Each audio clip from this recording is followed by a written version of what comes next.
His name lives on in legends today. Jacques de Molay, the last Grand Master of the Order who was erased but not forgotten. But who is he? This man who proudly meets the stake without breaking. To understand de Molay, we must go back. Back to the time when chivalry still believed that God fought alongside men, when the Holy Lands were bathed in blood, and pilgrims walked with prayer on their lips and fear in their hearts. The year is 1099. The First Crusade ends with the fall of Jerusalem. Christian kingdoms are born on the Holy Land. Pilgrims set out from all over Europe to see the Holy Sepulchre, to worship, to be saved. But the holy roads are full of bandits and blood. And as the new lords consolidate their lands, the need for protection grows. 2 decades later, the answer comes. Not from an army, but from 9 knights led by Hugues de Payens.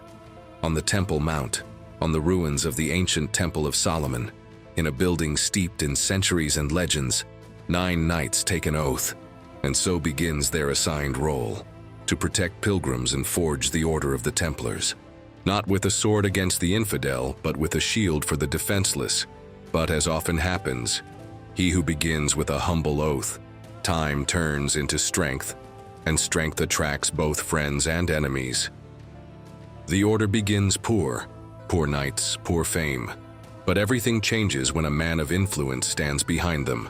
Bernard of Clairvaux, a holy man, spiritual leader, nephew of one of the founders. He praises the new chivalry, monks with swords, and in a letter entitled Praise of the New Chivalry, raises their name throughout Europe. In the year 1129, at the Council of Troyes, the Templars receive the blessing of the Church. From that moment on, gold flows, donations, lands, wine, sons of noble families. The order becomes a cause and a force. Pope Innocent II stood by them. He gave them money, and in 1139 he issued the bull, Omni Datum Optimum. It freed the order from any authority except the papal. The Templars crossed borders without permission, paid no taxes, and were answerable only to God. In words, humble. In deeds, independent. With this freedom and the gold that the cause brought, the order grew, not only as an army, but also as a bank. In 1150, an innovation. Pilgrims left their valuables in Europe, received a written certificate, and exchanged it in the Holy Land for the same value. This was not just security. This was the first check in history. And with it came more lands, fortresses, farms, trade, ships. Finally, even the entire island of Cyprus. The Templars were no longer just an order. They were the first multinational corporation in the world. But the sword does not rust. In the battles of the Crusades, the Templars lead the first attack. Heavy cavalry, Red Cross without fear. In the year 1177 at Montgisard, 500 knights lead a handful of infantry and defeat the army of Saladin himself. 26,000 soldiers crushed by the iron rush of the knights. In the Holy Land, they are given castles. In Europe, estates, markets, even the key to the royal treasures. They negotiate with sultans, conduct politics, guard crowns. And from the middle of the 12th century, they also take part in the battles in Spain and Portugal, defend border fortresses against the Moors, hold sieges, lead campaigns. The Templars are no longer just knights. They are a force, military, financial, and spiritual. And what was once born in silence on the Temple Mount, today speaks with a voice that echoes throughout Europe. In the battles of the Crusades, the Templars are always in the forefront. Heavy cavalry, Red Cross, a blow without mercy. The year is 1177. Montgisard, 500 knights of the order, shoulder to shoulder with King Baldwin IV, defeated Saladin's army of over 26,000 men. It was a triumph that cemented the order in the heart of military glory. With victories came castles, lands, influence. After King Baldwin's death in 1185, the Templars were given the key to the royal treasures of Jerusalem, along with the Hospitallers and the Patriarch. They were no longer just knights, but guardians of the crown. In Spain and Portugal, a new front. Fortresses like Calatrava and Tomar became their bastions against the Moors. In 1190, the fortress of Tomar withstood a siege by the Almohads. Now the order is fighting on two fronts, in the Holy Land and on the Iberian Peninsula, and where the Knight's Cross rises, power quietly follows it. The power of the order is no longer a secret.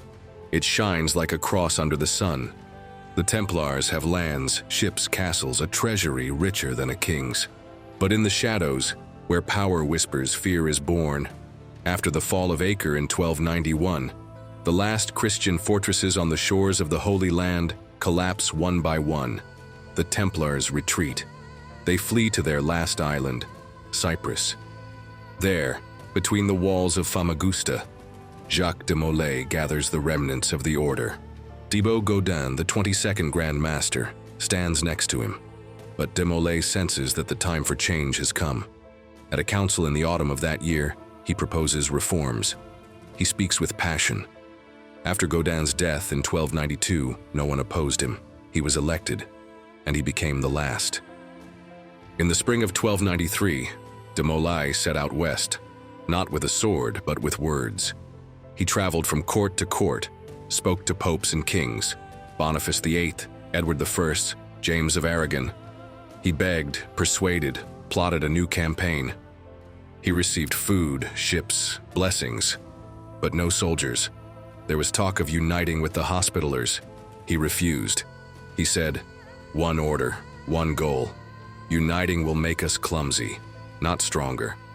He convened councils in Montpellier and Arles, attempted reforms. He clashed with King Henry II of Cyprus, defended the independence of the order. Between 1299 and 1303, he coordinated attacks against the Mamluks. He assembled 16 ships, along with the King of Cyprus, the Lords of Tyre, and even an ambassador from the Mongols. They sailed to Rosetta, Alexandria, Tortosa, Markalea, strike and retreat. They try to hold the island of Ruad off the coast of Syria. They wait for help from the Mongols. It does not come, neither in 1300 nor in 1301. In 1302, the island falls. Hope, with it, de Molay returns to Cyprus. He supports the coup of Amalric, the king's brother. Political maneuver or a last desperate move, no one knows. But in the west, the wind is gathering. Philip the Fair, the king of France, is mired in debt to the order, and he wants unification, or rather, subordination. The idea, all the orders under one crown, under one authority, under his. In 1306, Pope Clement V summoned de Molay and the Hospitaller to a council in Poitiers. The meeting was postponed. The Pope was ill. Molay left Cyprus on October 15th, arriving in France at the end of the year. In June 1307, he spoke with the king. He asked him directly about the rumors and accusations. Philip pretended to be concerned. Molay asked the Pope to open an investigation to clear the honor of the order.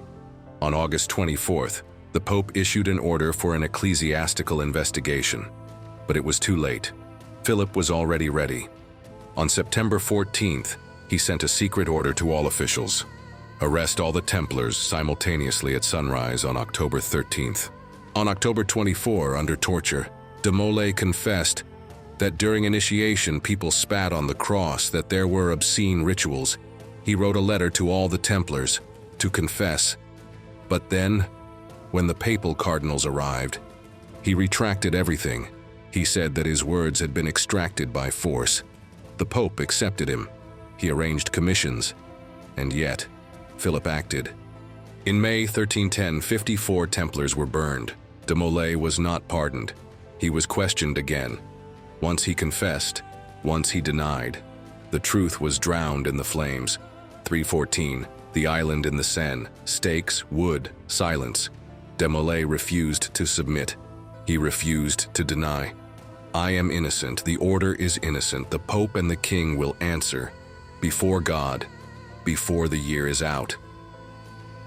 Pope Clement died a month later. Philip died 7 months later. Jacques de Molay did not fall to his knees.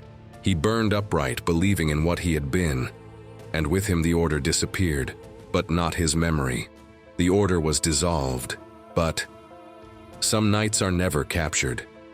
They disappear, without a trace, without a name, with gold, with documents, with the secrets of the temple.